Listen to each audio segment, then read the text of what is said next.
Hello दोस्तों, मैं विकास अपने यूट्यूब चैनल सफलता विद विकास पर आप सभी दोस्तों का स्वागत करता हूं। तो आज हम लाए हैं इस वीडियो में पूर्ण आंतरिक परावर्तन। तो हम लोग इस वीडियो में पूर्ण आंतरिक परावर्तन तथा क्रांतिक कोण दोनों के बारे में पढ़ेंगे।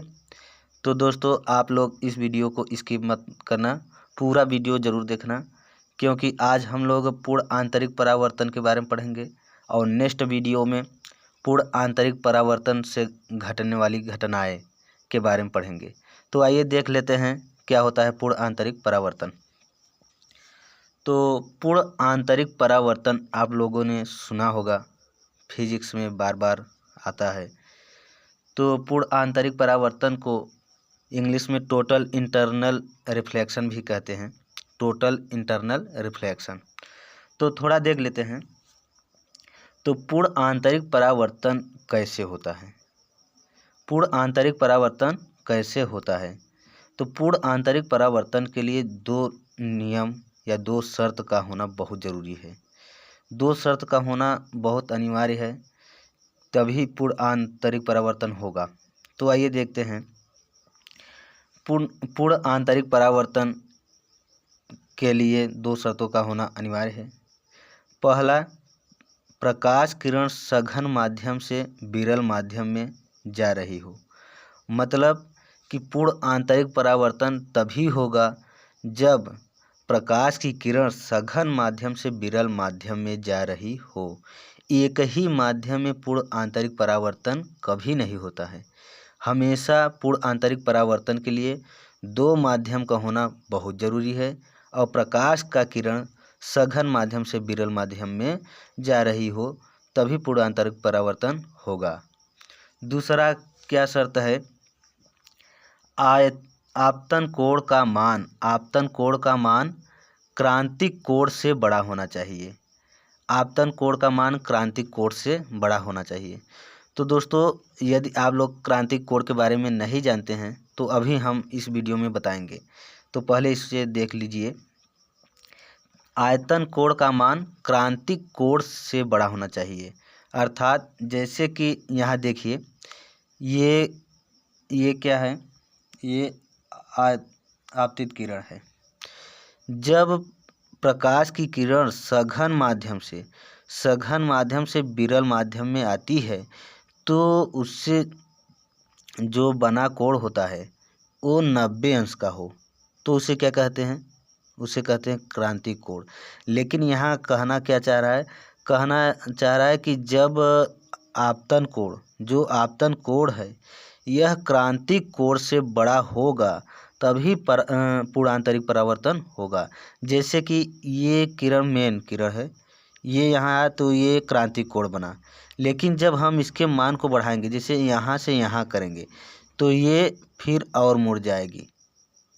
जब हम इसको थोड़ा इसका मान और बढ़ाएंगे तो ये एक कंडीशन ऐसा आएगा कि वो विरल माध्यम में न जाकर अपवर्तन न होकर परावर्तन की घटना होने लगता है। वो विरल माध्यम में न जाकर सघन माध्यम में ही वापस लौटने लगता है प्रकाश की किरण। तभी क्या होता है? पूर्ण आंतरिक परावर्तन। समझ में आया? जैसे कि जब हम लोग क्या कहते हैं, जो आपतित किरण है, आपतित किरण जब आती है तो पहले सघन माध्यम से विरल माध्यम में प्रवेश करती है।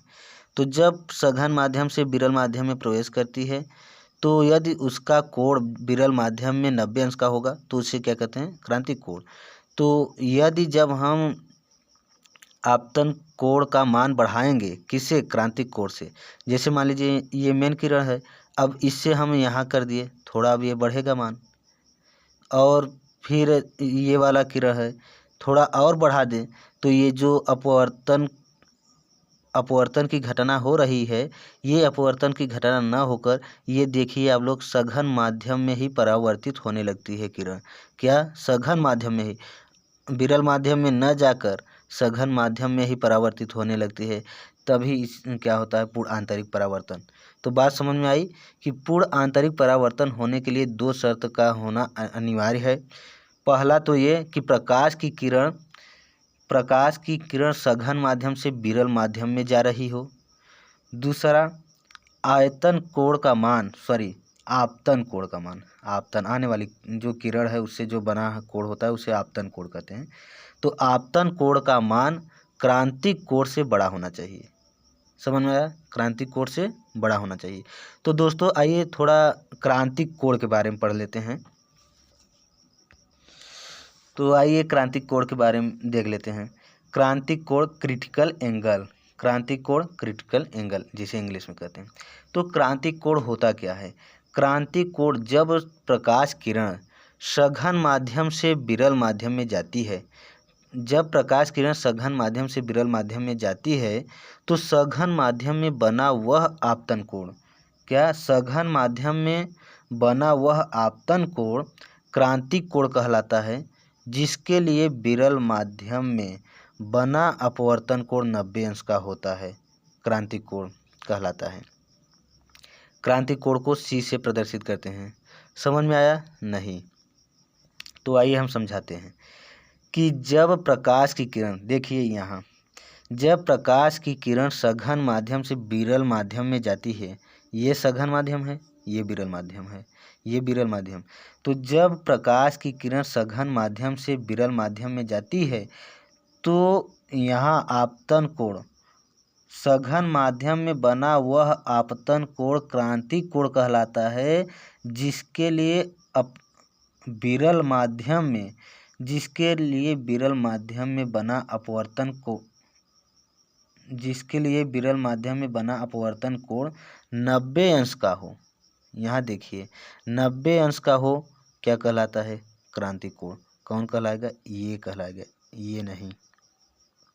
फिर से समझिए कि जब प्रकाश की किरण सघन माध्यम से विरल माध्यम में जा रही हो तो सघन माध्यम में बना वह आपतन कोण क्रांतिक कोण कहलाता है, जिसके लिए विरल माध्यम में बना अपवर्तन कोण, ये अपवर्तन कोण है, बना अपवर्तन कोण 90 अंश का हो। समझ में आया? जिसके लिए विरल माध्यम में बना अपवर्तन कोण 90 अंश का हो, क्रांतिक कोण कहलाता है। जब विरल माध्यम में अपवर्तन कोण का मान 90 अंश का होगा तब सघन माध्यम में बना आपतन कोण क्रांतिक कोण कहलाएगा। बात समझ में आई? क्रांतिक कोण को C से प्रदर्शित करते हैं, क्रांतिक कोण को C से प्रदर्शित करते हैं। तो दोस्तों आई होप आप लोगों को समझ में आ गया होगा। तो यदि यह वीडियो आप लोग को पसंद आया हो तो इसे ज़्यादा से ज़्यादा शेयर करिएगा और चैनल को ज़रूर सब्सक्राइब करिएगा। और पूर्ण आंतरिक परावर्तन से घटने वाली घटनाओं के बारे में हम नेक्स्ट वीडियो में बात करेंगे। धन्यवाद।